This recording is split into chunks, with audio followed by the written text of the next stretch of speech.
Good morning everyone, welcome back to GK today.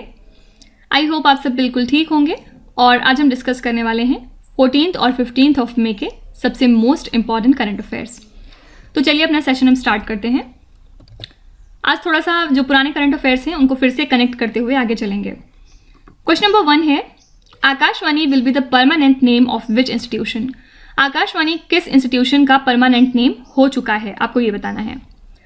तो Indian government ने हाल ही में announce कर दिया है कि जो public broadcaster all India radio है, इसको अब सिर्फ और सिर्फ आकाशवाणी के नाम से जाना जाएगा। ठीक है, पहले ये दोनों ही नाम एक चीज़ के थे, मतलब आप चाहे उसको ऑल इंडिया रेडियो बोलिए चाहे आकाशवाणी बोलिए, लेकिन अब इसका नाम परमानेंट तौर पे आकाशवाणी रख दिया गया है। तो 262 रेडियो स्टेशंस का नेटवर्क है ऑल इंडिया रेडियो के पास और ये अवेलेबल है लगभग इंडिया की जो पॉपुलेशन है उसके 92% लोगों को। फाइन, तो यहाँ पे करेक्ट आंसर हो जाएगा ऑल इंडिया रेडियो। अच्छा, इसके अलावा आजकल सीरिया कंट्री जो है वो न्यूज़ में है, तो इससे पहले कि मैं बाद में भूल जाऊँ यहीं पे मैं आपको बता देती हूँ। तो अरब लीग के जो मेंबर स्टेट्स हैं उन्होंने ये अग्री किया है कि सीरिया की मेंबरशिप फिर से दे दी जाए इस ऑर्गेनाइजेशन में आने के लिए, और सीरिया को पिछले 10 सालों से एक्सक्लूड किया हुआ था अब तक। ठीक है, तो इस कंट्री को सस्पेंड किया था इस ग्रुपिंग ने 2011 में। किस वजह से? बिकॉज ऑफ डमास्कस के एक्शन, और बाद में अब जाके फाइनली 11 साल के बाद सीरिया को फिर से अरब लीग की मेंबरशिप मिल चुकी है। फाइन, तो बस याद रखिएगा कि अगर आपसे कोई पूछे कौन सी कंट्री है जो अरब लीग का मेंबर फिर से बन चुका है 11 साल के बाद, तो ये कंट्री है सीरिया। नेक्स्ट है, which is the first state to provide digital health cards for children. बच्चों को डिजिटल हेल्थ कार्ड प्रोवाइड करने वाला इंडिया का पहला स्टेट कौन सा बन गया है?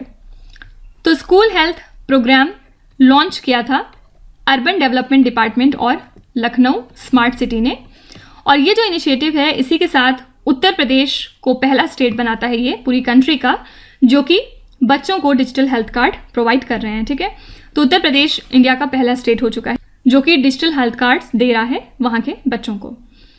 इसके अलावा DMD एक तरह की बीमारी है, इसका फुल फॉर्म है डुकेने मस्कुलर डिस्ट्रॉफी।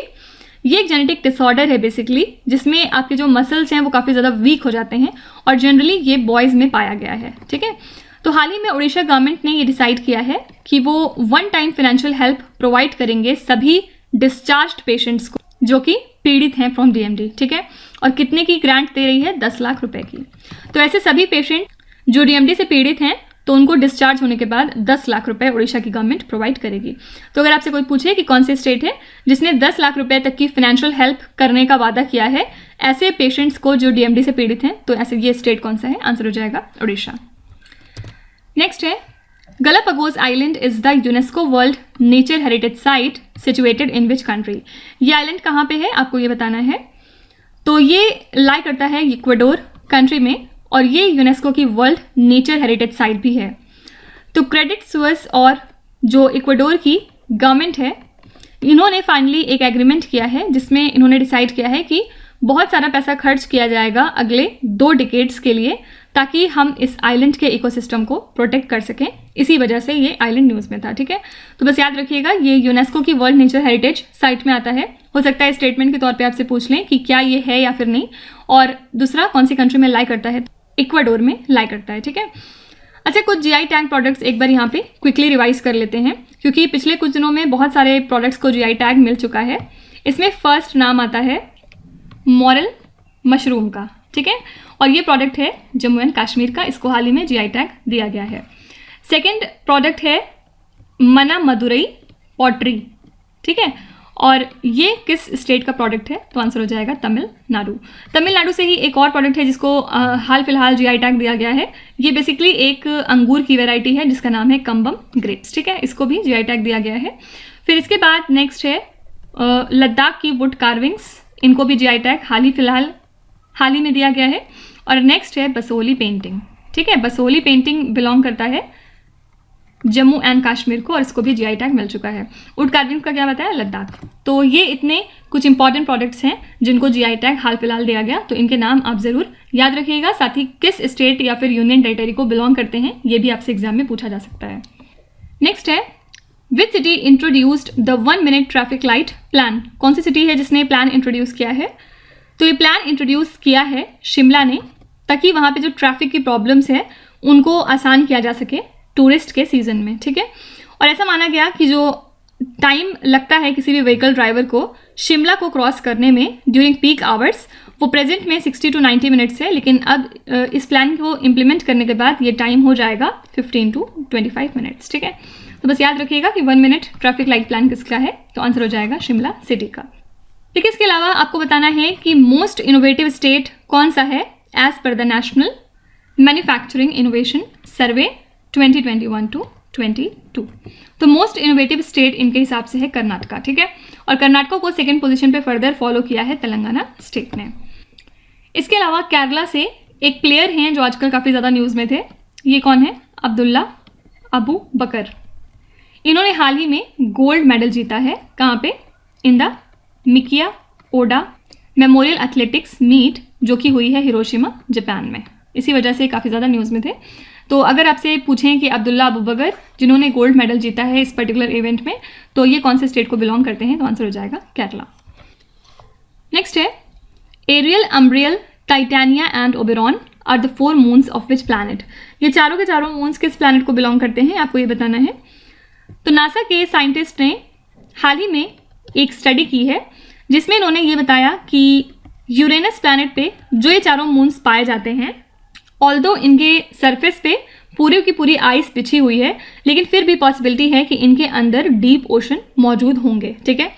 तो ये पहली स्टडी है जिसने मून के इंटीरियर स्ट्रक्चर और कंपोजिशन को बताने की कोशिश करी है, इसीलिए ये इंपॉर्टेंट है।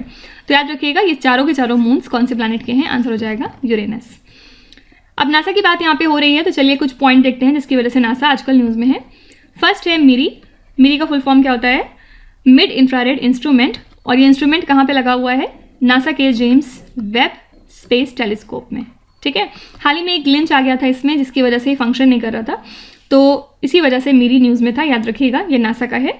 और मिरी के थ्रू आप डिस्टेंट ऑब्जेक्ट्स को डिटेक्ट कर सकते हैं विद हेल्प ऑफ लाइट, जिसमें मिड इंफ्रारेड रीजन प्रेजेंट होता है इलेक्ट्रोमैग्नेटिक स्पेक्ट्रम में, ठीक है। तो मिरी इसी वजह से इंपॉर्टेंट है। सेकेंड रीजन है GRX 810। आपसे एग्जाम में डायरेक्टली पूछ सकते हैं कि ये क्या चीज़ है, asteroid, meteor, planet, super alloy क्या चीज़ है। तो याद रखिएगा ये एक तरह का सुपर अलॉय है जिसको कि डेवलप किया है नासा के साइंटिस्ट ने।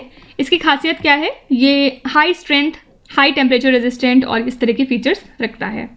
और नासा निसार की वजह से तो हमेशा एवरग्रीन रहता ही है। फुल फॉर्म क्या है? NASA ISRO synthetic aperture radar. ये नासा और इसरो के बीच का प्रोजेक्ट है। कंट्रीज के टर्म्स में अगर आपसे पूछेंगे तो USA और इंडिया का प्रोजेक्ट है, राइट। नेक्स्ट क्वेश्चन है Tagin language is prevalently spoken in which state और the union territory. Tagin language को कहाँ पे बोला जाता है, तो किस वजह से न्यूज़ में है ये लैंग्वेज, इसकी बात करते हैं सबसे पहले। तो हाल ही में एक फीचर फिल्म है लव इन 90s, इसका ट्रेलर जो है वो लॉन्च किया है हमारे यूनियन मिनिस्टर किरण रिजिजू ने, ठीक है। और ये पहली मूवी है जो कि बेस्ड है on the Tagin community of Arunachal Pradesh, इसी वजह से इंपॉर्टेंट है। तो इनके हिसाब से जो लव इन 90s मूवी है ये टैक्स फ्री की जाएगी स्टेट में। साथ ही स्टेट गवर्नमेंट को ये भी बोला जाएगा कि आप इसको ज़्यादा से ज़्यादा प्रमोट करिए डिफरेंट मीन्स की हेल्प से, फाइन। तो टैगिन लैंग्वेज सबसे ज़्यादा कहाँ पे बोला जाता है, आंसर हो जाएगा अरुणाचल प्रदेश। अब मूवीज़ की बात करें अगर, तो ऑस्कर्स को कैसे भूल सकते हैं। इसमें इंडिया से 2 चीज़ें फीचर हुई हैं क्योंकि इस बार फर्स्ट है द एलिफेंट विस्परर्स, इसने ऑस्कर अवार्ड जीता है for being the best documentary short movie. और सेकंड है RRR मूवी से नातू नातू सॉन्ग, इसने बेस्ट ओरिजिनल सॉन्ग की कैटेगरी में ऑस्कर्स जीता है इस साल, ठीक है। नेक्स्ट है KH-47 Kinjal is the hypersonic missile unveiled by which country. Kinjal किस कंट्री की हाइपरसोनिक मिसाइल है, आपको ये बताना है। तो ये एक हाइपरसोनिक रशियन मिसाइल है जिसको कि प्रेसिडेंट व्लादिमीर पुतिन ने अनवील किया था 2018 में। और हाल ही में इसको सक्सेसफुली शूट डाउन कर दिया है US made patriot air defence system ने कीव के जस्ट बाहर, ठीक है। तो इस किंजल को फायर किया गया विथ MiG-31 और ये 1500 से लेके 2000 किलोमीटर तक की डिस्टेंसेस को आराम से कवर कर सकता है वाइल कैरिंग अ कन्वेंशनल और न्यूक्लियर पेलोड, अपने अंदर न्यूक्लियर पेलोड को कैरी करते हुए, ठीक है। तो याद रखिएगा किंजल एक हाइपरसोनिक मिसाइल है, किसकी है, रशिया की। हो सकता है आपसे ये भी पूछ लें कि किंजल किस तरह की मिसाइल है, तो ये बैलिस्टिक नहीं है, ये हाइपरसोनिक है, ठीक है। अच्छा, आजकल एक टर्म भी न्यूज़ में है रिगार्डिंग रशिया, इसका नाम है क्रेमलिन। क्रेमलिन एक्चुअली किस कंट्री की गवर्नमेंट को कहा जाता है, आपको ये बताना है। तो आंसर है रशिया। ठीक है, रीजन क्या है ये इसके न्यूज में होने का? रशिया ने यूक्रेन के ऊपर ये इल्जाम लगाया है कि यूक्रेन ने ड्रोन अटैक्स कंडक्ट किए हैं क्रेमलिन के ऊपर, क्रेमलिन को टारगेट करते हुए, ताकि ये प्रेसिडेंट व्लादिमीर पुतिन को असैसिनेट कर सकें। ठीक है, और प्रेजेंट में रशिया के अंदर लगभग 20 क्रेमलिन मौजूद हैं, जिसमें से मोस्ट इंपॉर्टेंट क्रेमलिन इनका मॉस्को में लाया करता है। ठीक है, क्रेमलिन का मतलब ही होता है फोर्ट्रेस इनसाइड अ सिटी, और इसको ऑफन रेफर किया जाता है रशिया की गवर्नमेंट के लिए। ठीक है, तो याद रखिएगा क्रेमलिन किस कंट्री से रिलेटेड है, तो आंसर हो जाएगा Russia. Who is the author of the book titled as cyber encounters? ये बुक किसने लिखी है, आपको ये बताना है। तो इस बुक को हाल ही में अनवील किया है उत्तराखंड के chief minister mister Pushkar Singh Dhami ने। ठीक है, और इसको लिखा किसने है? उत्तराखंड के डीजीपी मिस्टर अशोक कुमार ने और फॉर्मर डीआरडीओ साइंटिस्ट ओपी मनोका ने, इन दोनों ने मिलकर लिखा है। ठीक है, और इस बुक में इन्होंने साइबर क्राइम्स के रीजंस को एनालाइज किया है, और ये बुक टोटली बेस्ड है ट्रू इंसिडेंट्स के ऊपर। इसकी वजह से जो रीडर्स हैं उनको हेल्प मिलेगी कि वो साइबर क्राइम्स को अवॉइड कर सकें। फाइन, तो साइबर एनकाउंटर्स बुक किसने अनवील की है? तो उत्तराखंड के चीफ मिनिस्टर ने। और किसने लिखी है? तो इसको लिखी है अशोक कुमार ने। कुछ और इंपॉर्टेंट बुक्स एंड ऑथर्स अगर यहाँ पे देखें तो फर्स्ट बुक है स्मोक एंड एशेस, इसको लिखा है अमिताभ घोष ने। सेकेंड एक बुकलेट है the banker to every Indian, ये लिखा है स्टेट बैंक ऑफ इंडिया ने। तो हो सकता है आपको ऑप्शन देके पूछ लें कि the banker to every Indian किस बैंक की मिनी बुक है, तो ऑप्शन दे देंगे केनरा बैंक और बैंक ऑफ बड़ौदा वगैरह करके, तो आंसर हो जाएगा स्टेट बैंक ऑफ इंडिया। और थर्ड बुक है जो बहुत ज़्यादा इंपॉर्टेंट है, इसका नाम है cross court. Cross court actually autobiography है टेनिस लेजेंड जयदीप मुखर्जी की। ठीक है, तो ये सारी बुक्स आप ध्यान में रखिएगा।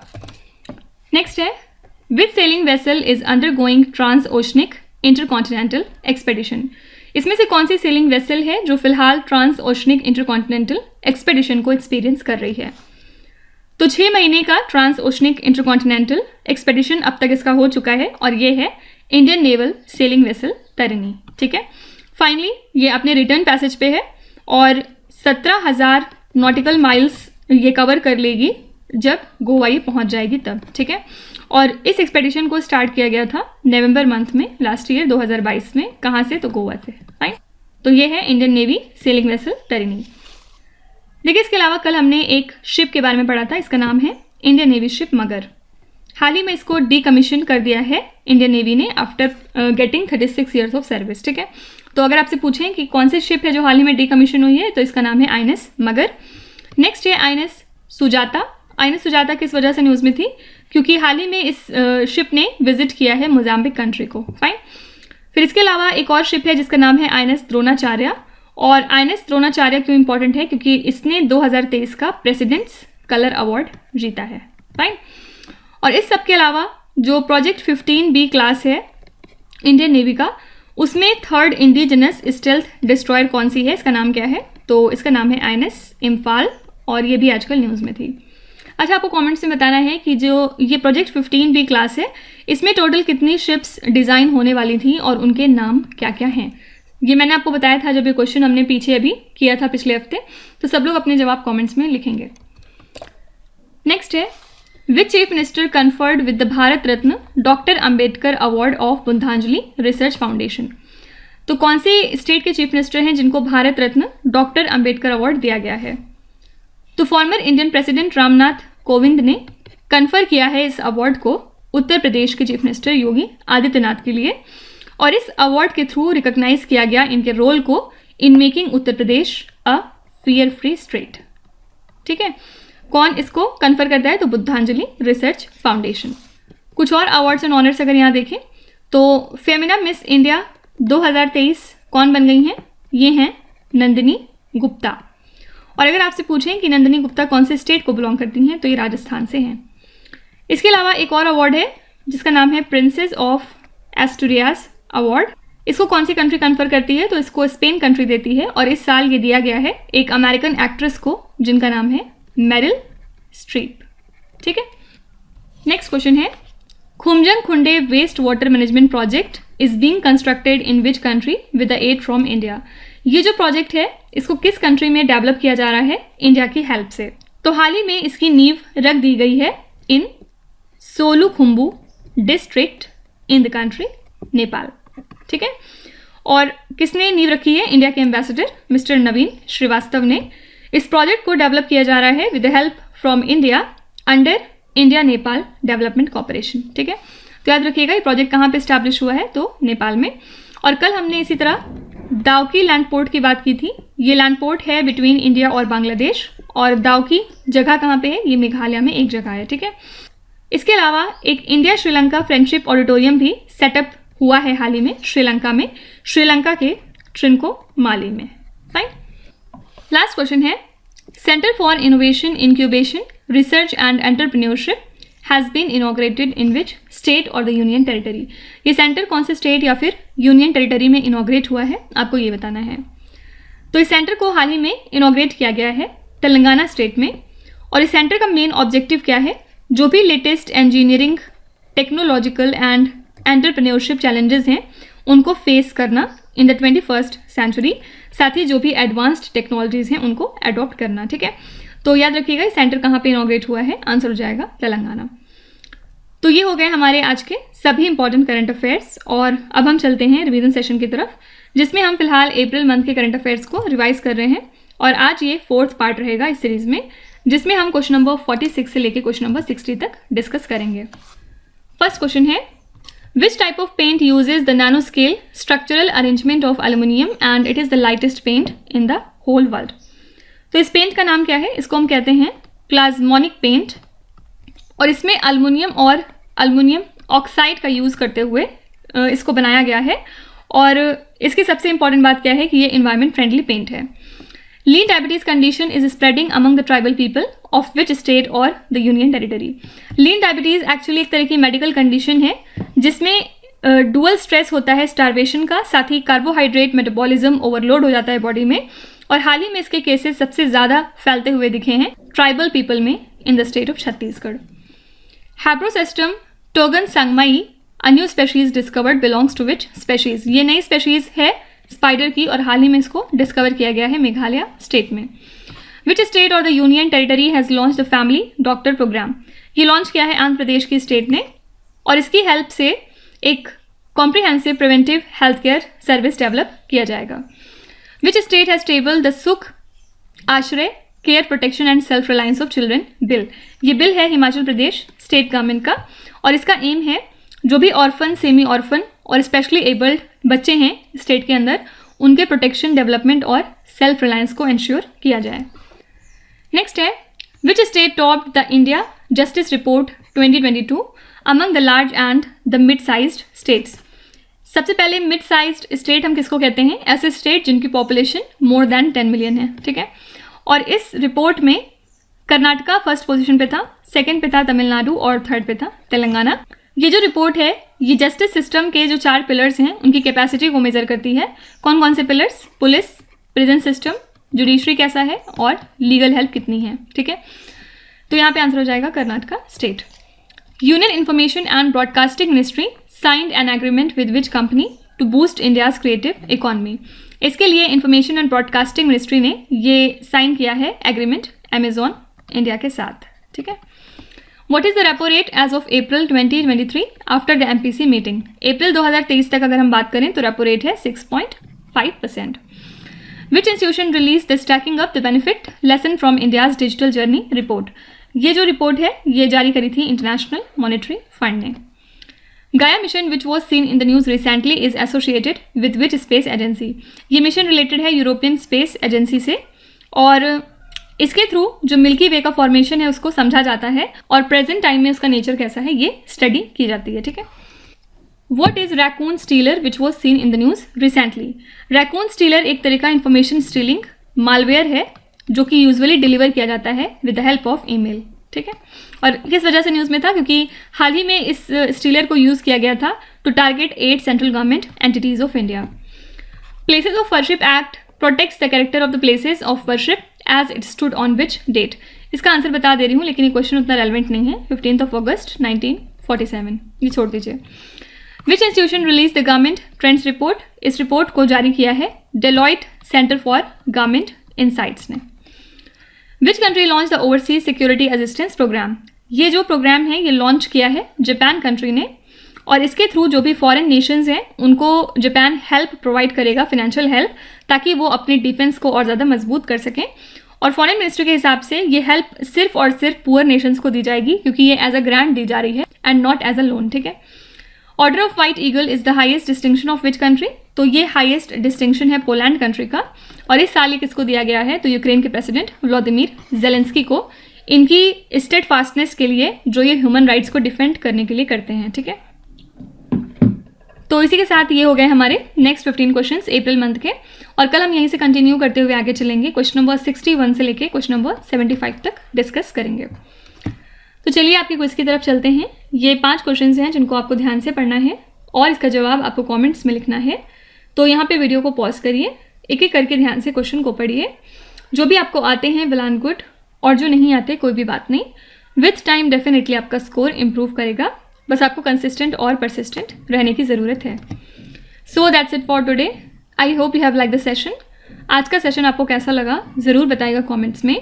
साथ ही साथ आपका कोई भी रिव्यू है, फीडबैक है या फिर सजेशन है तो वो भी आप हमें बता सकते हैं। हमें जानकर खुशी होगी और हम पूरी कोशिश करेंगे उसको इम्प्लीमेंट करने की। तो कल फिर हम मिलेंगे सेम टाइम सेम जगह, कल के करंट अफेयर्स के साथ। Till then stay tuned. Thank you so much for watching, and please do not forget to subscribe to GK Today. With this, me Nuzhat Sana signing off.